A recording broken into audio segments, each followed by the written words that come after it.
Kim can't get enough of her Democratic National Convention. Oh, she's on a high. I am. From the Democratic National Convention. Man, a bounce in her step.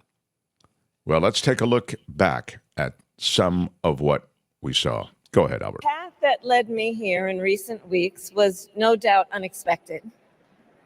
But I'm no stranger to unlikely journeys. On behalf of everyone whose story could only be written in the greatest nation on earth, I accept your nomination to be President of the United States of America. But Kamala, she cares deep down, and she will take on the giant corporations that are squeezing American families. Groceries, gas, housing, healthcare, taxes, abortion. Trust Donald Trump and JD Vance to look out for your family. I wouldn't trust them to move my couch. We've all lived through a lot of history over the past few years. But what we do know is this. Through it all, your life won't stop. Right now, before the crisis, is when we get to choose. Why wouldn't we choose the leader who's tough, tested, and a total badass? Everybody over here, say Kama! Everybody over here, say La! Together!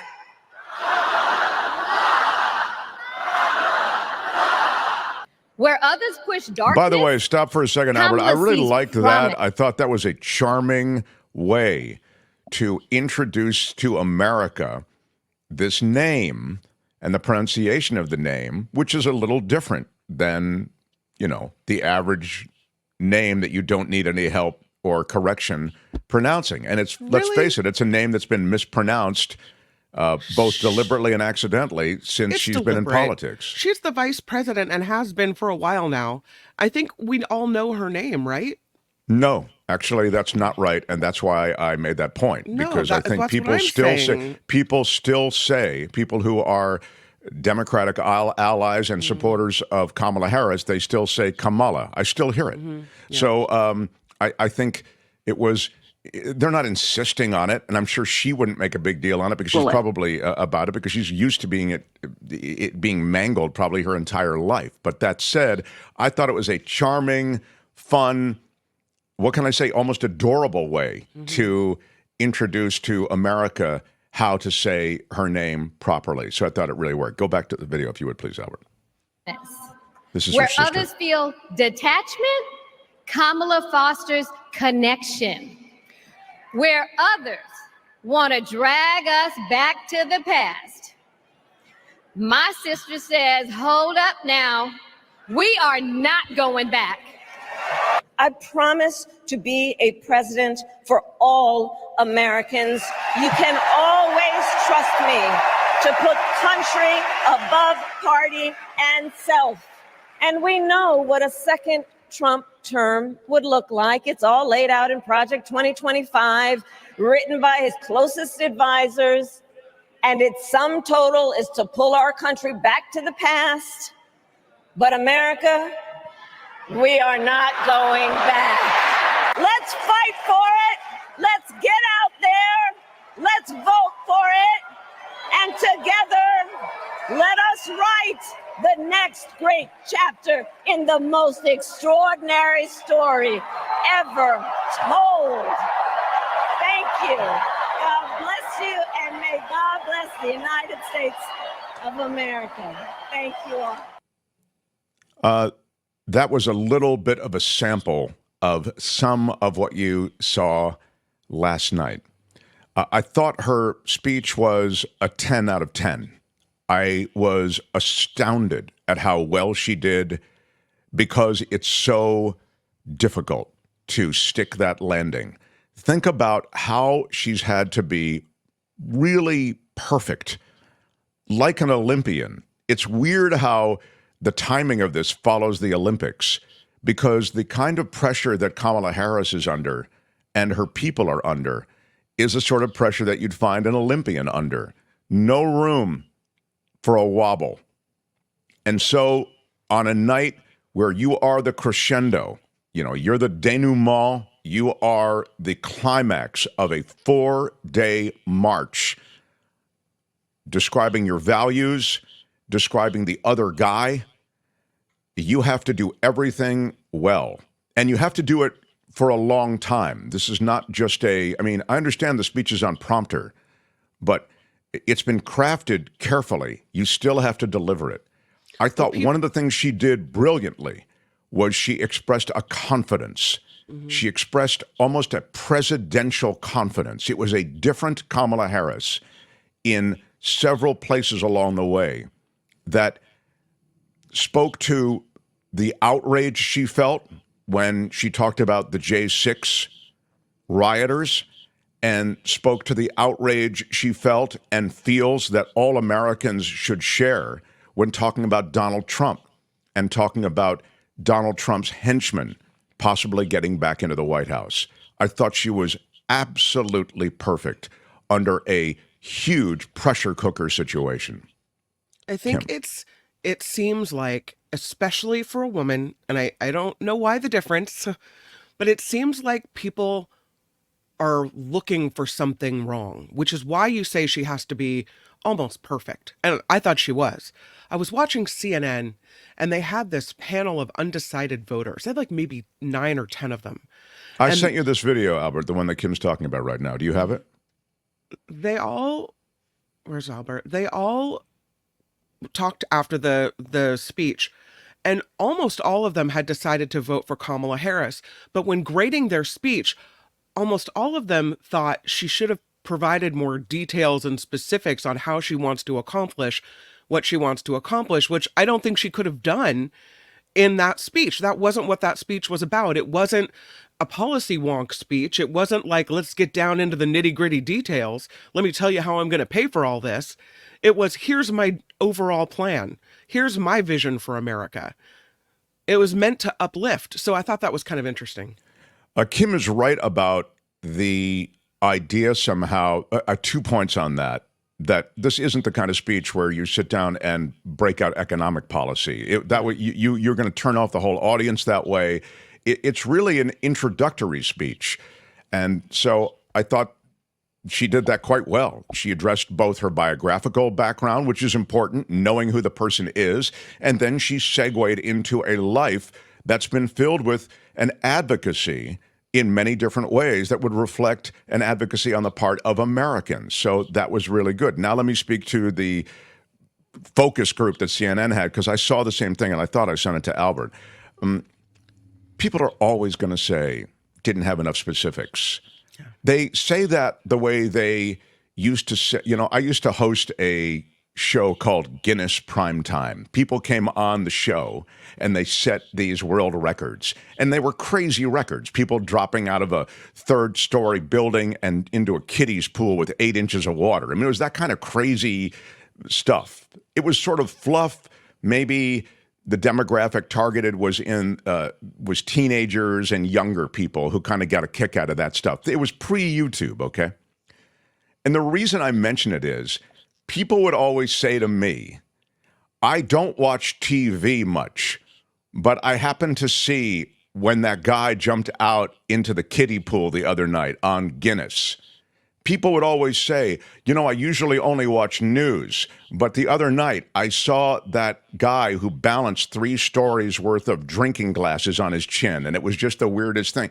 People always say stuff that that doesn't really reflect who they are. I don't watch TV, but I only watch news, but I happened to watch Real Housewives of Beverly Hills the other night, and I saw whatever. Hey, dude, you don't have to qualify it with, I don't watch much except news, or I don't watch TV. It's okay to like stuff. The focus group people, they feel compelled to say, I didn't hear enough specifics. I would have liked to hear more about the economy.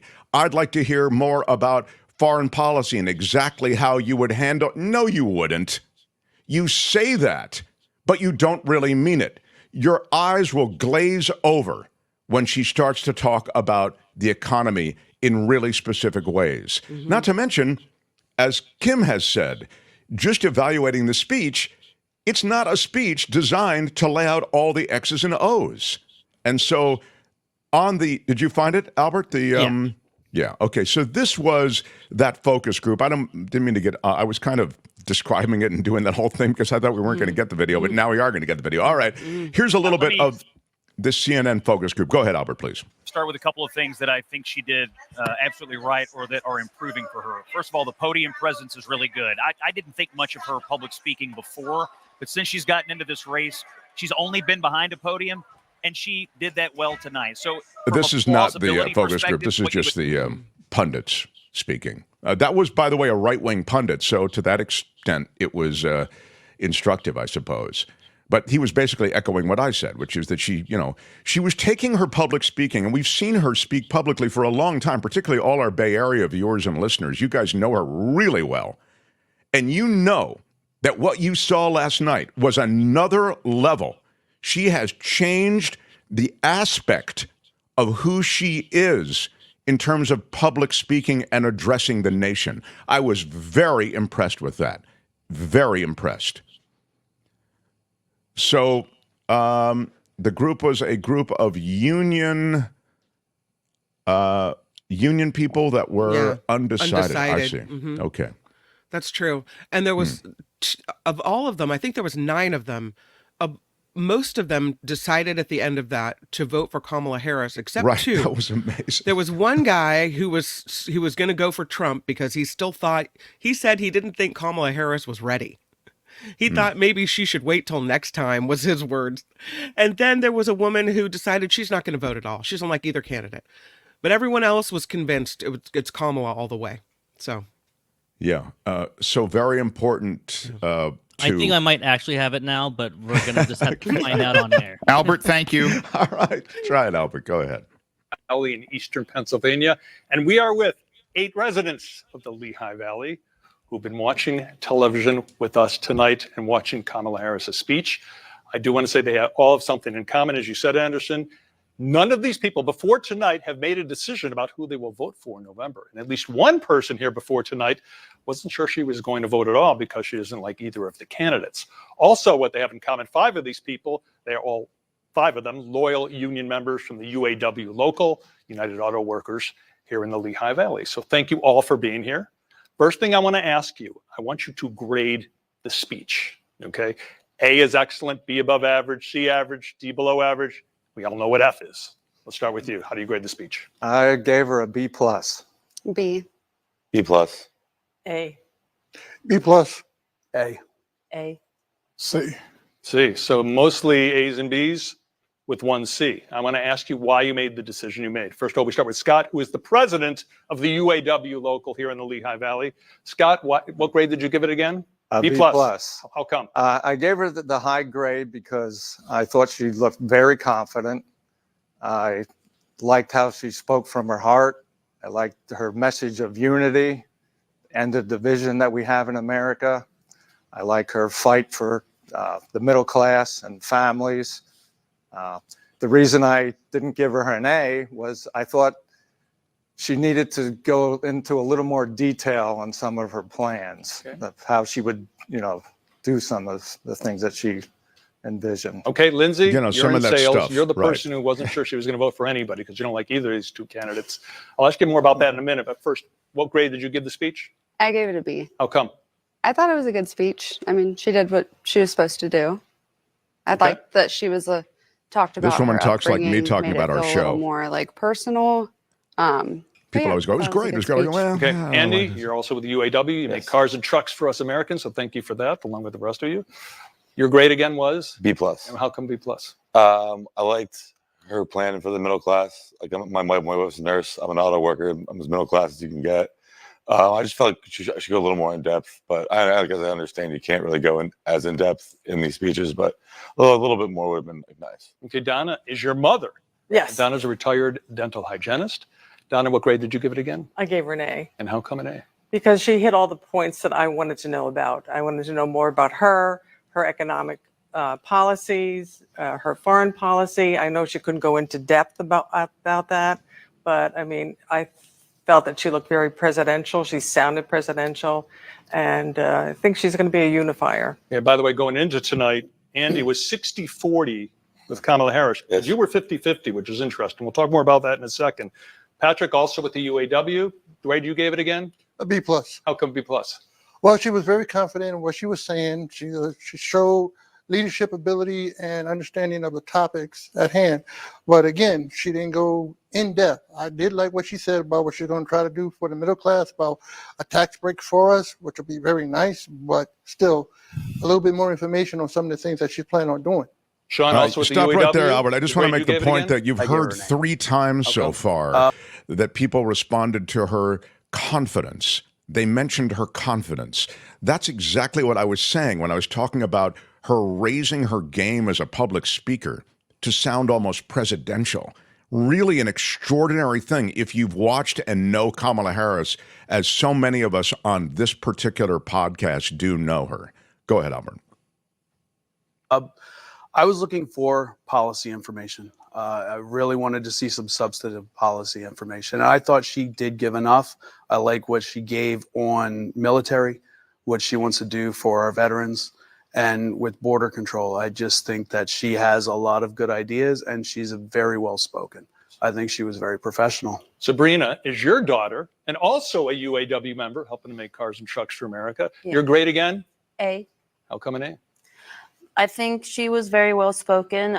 She was very clear on what her policies were and elaborated on them with the time given, and the fact that she's wants to bring back rights for women.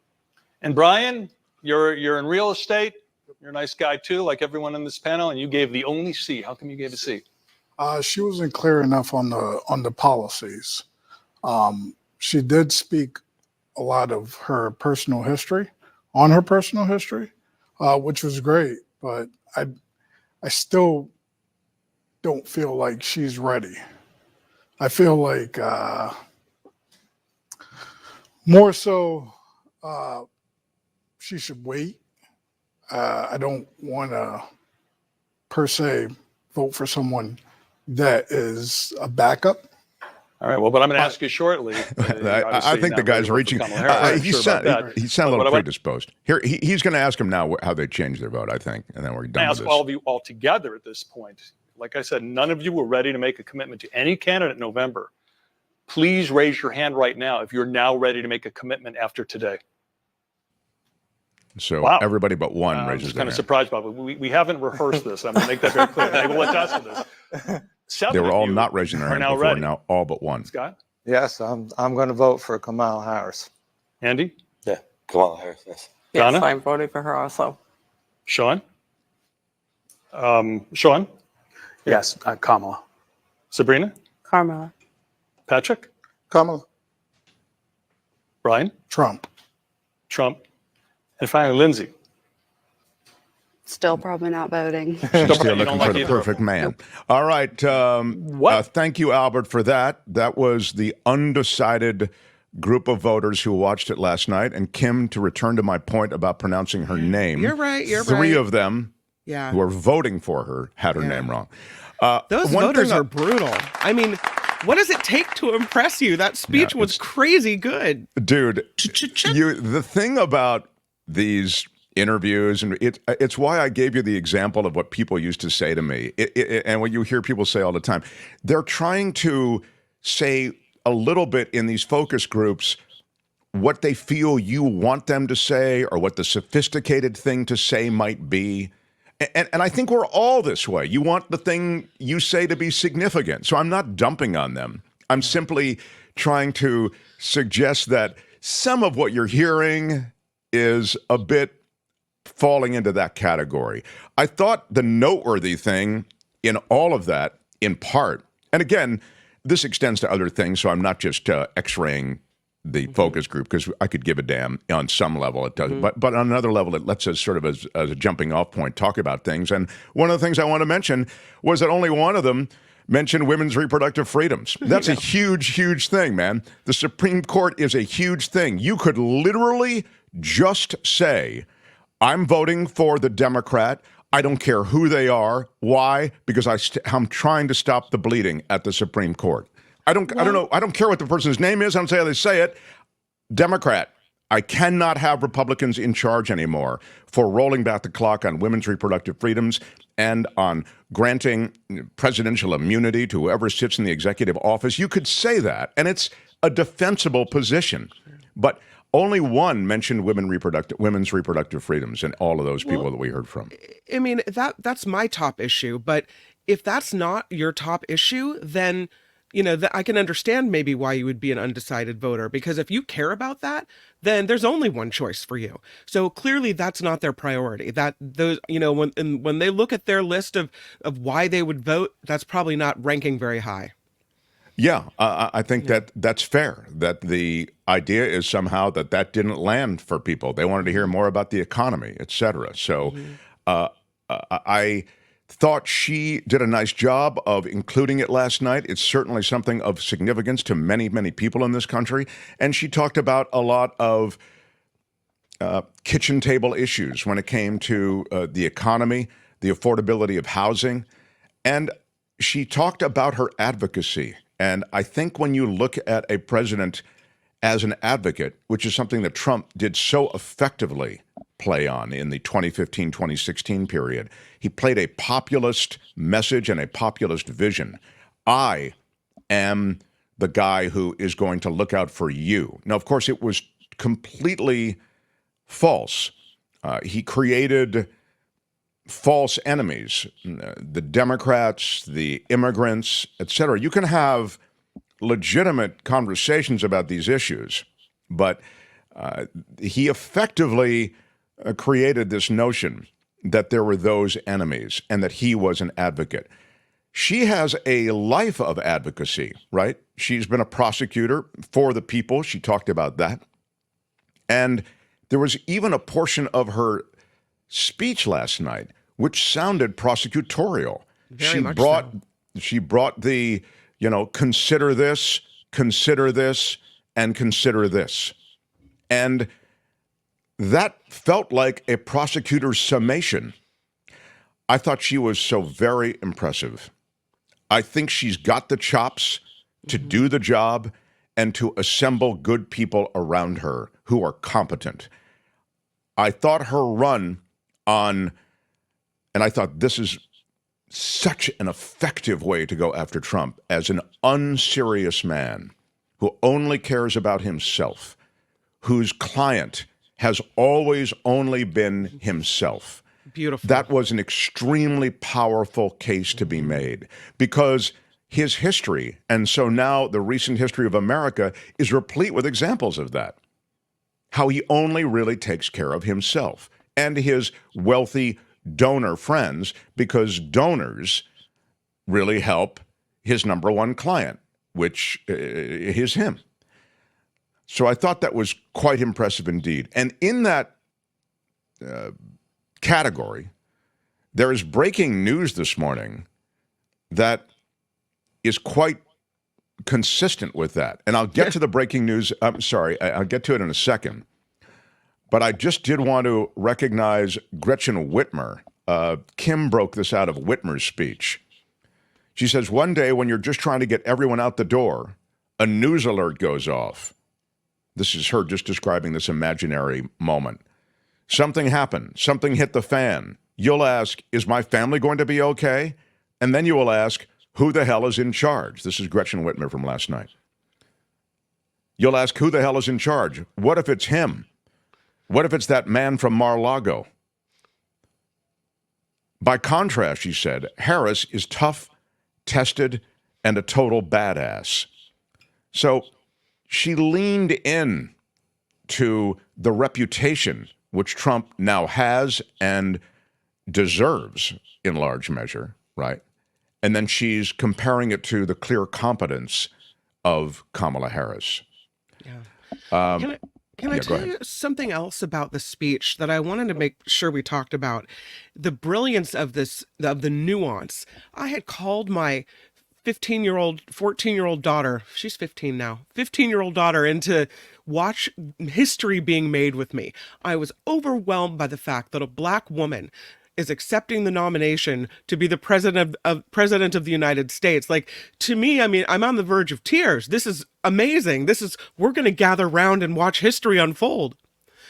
And then I was watching Dana Bash on CNN after the fact, and she said, as to why Kamala Harris didn't address that historic moment, really, because you didn't hear her say, you know, I'm the first Black woman, or you didn't hear her make note of the history. She talked about how Harris said that she'd seen people treat her mother differently, but she didn't talk about her own experiences with racism or misogyny or any of that. And Bash pointed to this quote from Kamala Harris's speech, where Harris said, "My mother had another lesson she used to teach. Never let anyone tell you who you are. You show them who you are." And Bash said in that way, it was Harris following her mother's example, showing people who she is, and the rest, that whole history-making moment that gave my spine tingles, it was all self-explanatory. She didn't need to cover it or talk about it at all. And I thought that was brilliant. That one reference took care of everything. Well put, and the tactic of not making a big deal of that is, or even mentioning it really, I thought it is a standout thing because it's all there. You don't need it pointed to. And as you say, and she addressed it in her own way. Hi, it's Mark, and I thought that was great. Hit the notification bell. You'll know whenever there's a new video being dropped, and please subscribe to our channel to help us save the universe.